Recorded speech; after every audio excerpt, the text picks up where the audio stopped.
And so here's something I've been thinking about just recently, and it's just really been just gnawing at me, that have I done my children a disservice by putting them in these white worship spaces? And if that's the only worship spaces that they know, when they look around and see this fictitious Jesus with blonde hair, stop it, and blue eyes. I mean, really, I mean, for seekers of truth and awakening and stop it. Yeah. Jesus didn't come from nobody's Sweden. Now stop it. Stop it. But we create this narrative and we tell it and retell it and retell it and retell it so many times that that we own it and fail to question it. You know, I love reggae music. Let me try to see if I can remember this. I don't know the title of the song, but it's one of Bob Marley's sons. It says one of the lyrics, something to the effect, they sell us lies cheaper than the truth. Somehow it goes, they sell us lies cheaper than the truth.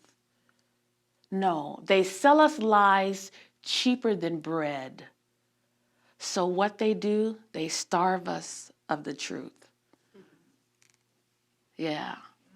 So if lies cost less than bread, well, we'll eat the lies. And so I think that's kind of what's happened. So anyway, what do you want to do, guys? I shouldn't say guys, I should say women.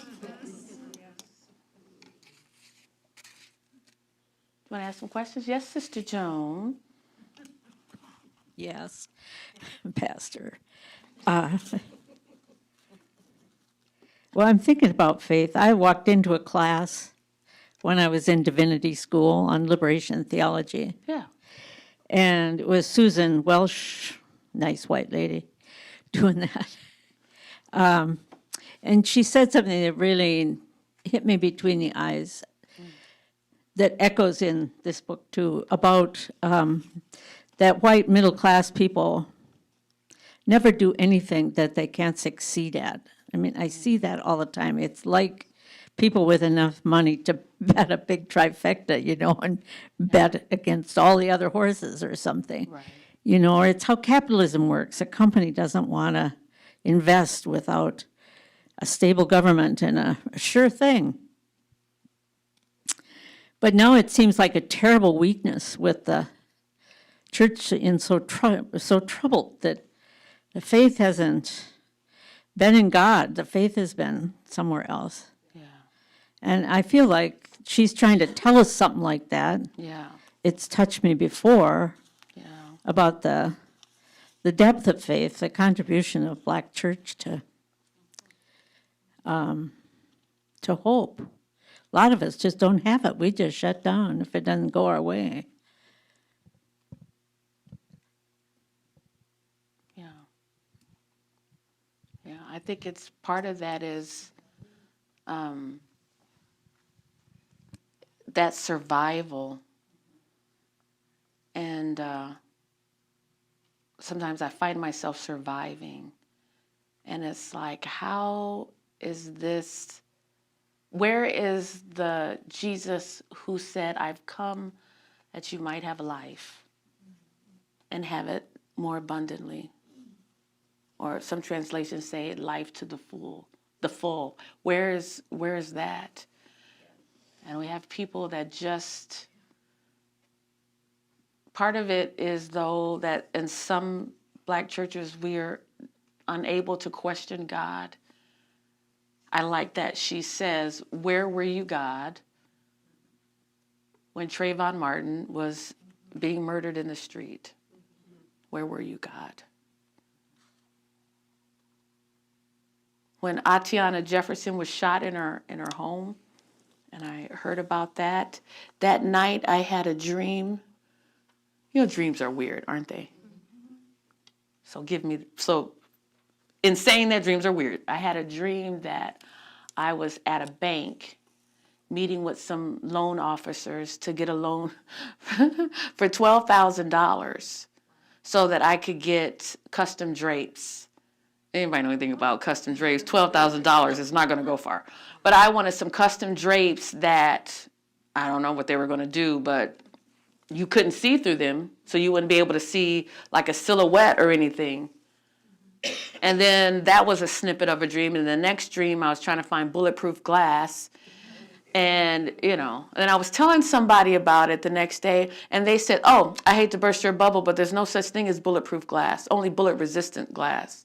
And I was like, shut up. Who asked you? Jeez. But just that, let a sister dream. Can a sister just dream?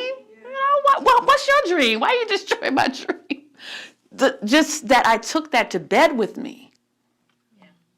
And I slept with that. And, I've got 3 kids, bless their heart. Konami, he's 12. Kenna is 9. Connie is 7. And one of them broke one of the blinds in the living room. So like right where I would sit and watch TV, and it's driving me crazy. And so I made my husband put up a blanket. It looks so tacky. I don't care. I don't care. I just don't want anybody looking at me because now I'm just nervous. Somebody could shoot me while I'm sitting in my house. Another fear to manage. For what? Because these are things that happen in our world. And when I say our world, I mean mine. So this is the dilemma. So when I speak in settings like this, there are a couple of things. One, I want to be authentic, and I want to share my heart with you. And I do that at peril. When I do that, I'm thinking, well, one thing for, white folks have this face. See, if you're in a black church, if you're on the right track, because they'll let you know. They'll be like, and make this face, and that means, child, you lost. They're not with you. Or they'll say, yeah, girl, preach, or help yourself out. You get some feedback. So that's A. And also B, I've been places where people will say, we're a white church, or, we're white, but we're white. You don't need to apologize for being white. Okay? You do not need to apologize for being white. You are created in God's image, and you are beautiful. We are created in God's image, and we are beautiful. We are created in God's image, and we are beautiful. We are part of a system that was designed to elevate one race over another. And we live into that because that was the design. So it's part of our psyche. It's part of who we are. Sometimes we're not even aware that we're doing it. If I'm running late, it's not because I have 3 kids, one who has special needs and can flip out at the last minute because something wasn't exactly the way it was the day before. And I have no sense of direction. Those things aren't why I'm late. I'm late because I'm shiftless and I'm lazy. And so when I walk into a room, I'm consciously aware that at any moment, I could be representing the entire black race. I do not know how to not feel that way, and I'm working very hard to not put that on my children, but at the same time, let them be aware that that does matter. I don't know how to do that. They need to be aware of the stereotypes that they're going to walk into and how to offer some pushback in their personal life, in their body, in their heart, in their brain. But I also need to let them know that you cannot carry the whole race. And this is why. Because when you do poorly, it reflects on the entire race. And when you do well, it does not reflect on the entire race. See, if you can get a trade-off, I would do it. See, I'm learning that it doesn't matter. Because then you're plucked out. You're the special one. You're a credit to your race.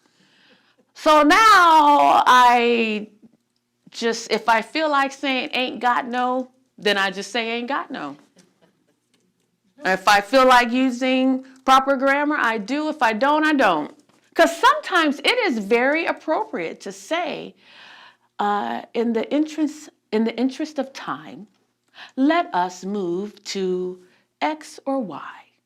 And sometimes it's highly appropriate to say, ain't nobody got time for that.